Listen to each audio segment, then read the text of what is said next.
বাসার মধ্যে থাকা অল্প উপকরণ দিয়েই কিভাবে তোমরা ফ্রাইড রাইস আর চিলি চিকেন বানাবে রেস্টুরেন্ট স্টাইলে সেগুলোই দেখাবো আজকের ভিডিওতে।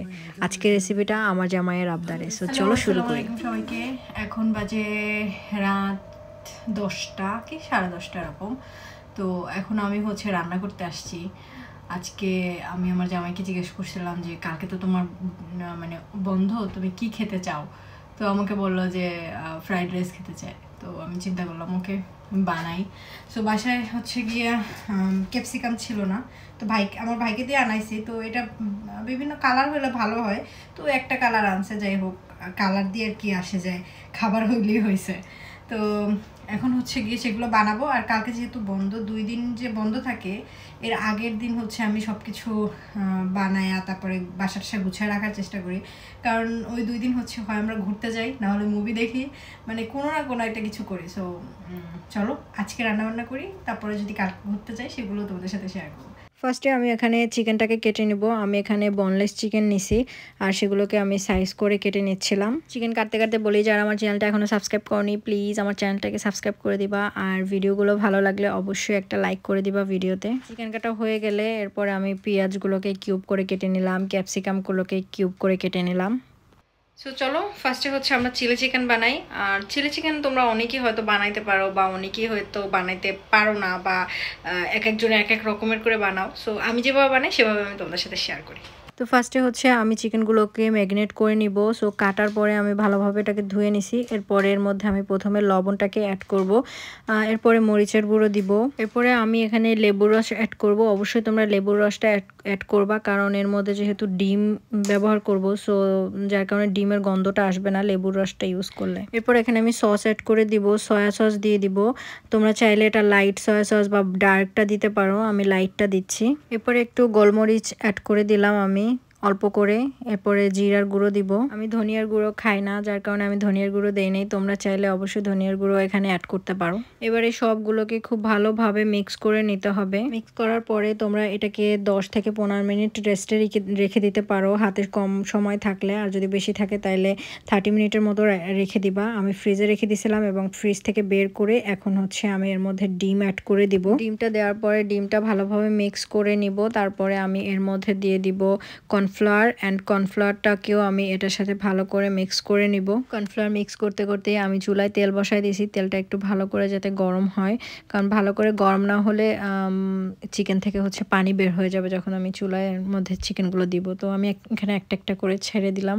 সো তোমরাও একটা একটা করে দিও, না হলে একটা গায়ে একটা লেগে যাবে।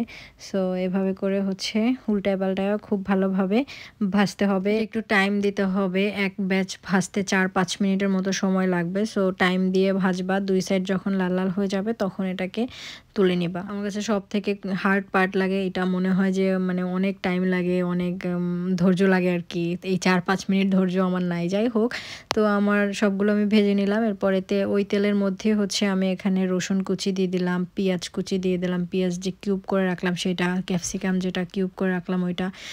অবশ্যই যখন গিয়ে রসুনটা একটু লাল লাল হয়ে যাবে তখন এখানে আমি স্পিড বাড়াই দিছি, দেখে মনে হচ্ছে সাথে সাথে দিয়ে দিছি।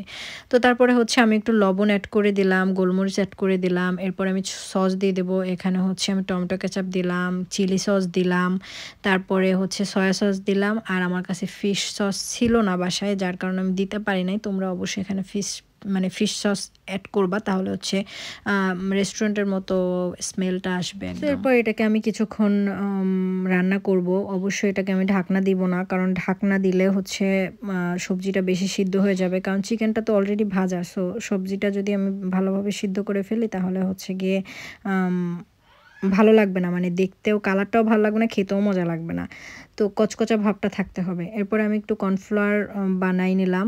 কর্নফ্লাওয়ারটা গিয়ে পানির মধ্যে গুলাই নিলাম, আর এর মধ্যে আমি চিনি অ্যাড করে দিলাম। তারপরে কর্নফ্লাওয়ারটা দিয়ে আমরা রান্না শেষ করব। তবে সেদিন একটু মানে কি বলে এটাকে, তেলটা একটু বেশি হয়েছে। সো তোমরা চেষ্টা করবা তেলটা একটু কম দেওয়ার।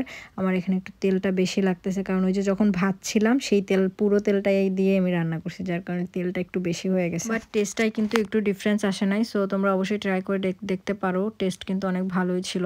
সো এবার আমি তোমাদের সাথে ফ্রাইড রাইসের রেসিপিটা শেয়ার করি। প্রথমে আমি কড়াই গরম করে তার মধ্যে বাটার দিয়ে দিলাম, আর এর মধ্যে হচ্ছে রসুন কুচি দিয়ে দিলাম। রসুনটাকে হচ্ছে আমি একটু লাল লাল করে ভেজে নিব। তার মধ্যে হচ্ছে আমি চিকেন দিয়ে দিব। এখানে আমি চিকেনটাকে জাস্ট একটু লবণ দিয়ে তারপরে এখানে ভাজতেছি আর কি। তো চিকেনটা যখন ভাজা হয়ে যাবে তার মধ্যে আমি সবজিগুলো দিয়ে দেবো। এখানে আমি গাজর কুচি নিয়েছিলাম, বাঁধাকপি কুচি করে নিয়েছিলাম, তারপরে ক্যাপসিকাম কুচি করে নিয়েছিলাম। তো এগুলো দিয়েই হচ্ছে এখন আমি সবজিটাকে মাংসর সাথে একসাথে করে ভালোভাবে ভেজে নেব। তোমাদের বাসায় যে ধরনের সবজি থাকবে সেই সবজিটাই এখানে ইউজ করতে পারো, এটার কোনো বাধ্যবাধকতা নাই যে এইটাই ইউজ করতে হবে।